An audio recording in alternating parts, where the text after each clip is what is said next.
С 1/10 от бюджета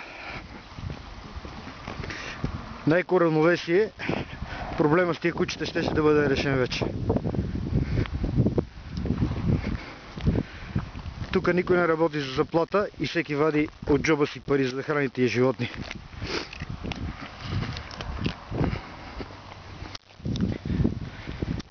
Няма пари от фондации, няма пари от никой. Това е положението. Ето, после ме псувайте, ако искате.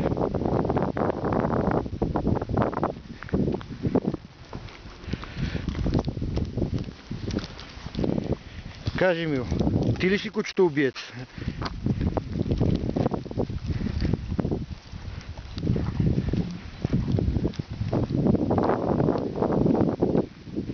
Ето ги кучетата убийци, ето ги. Ето ги.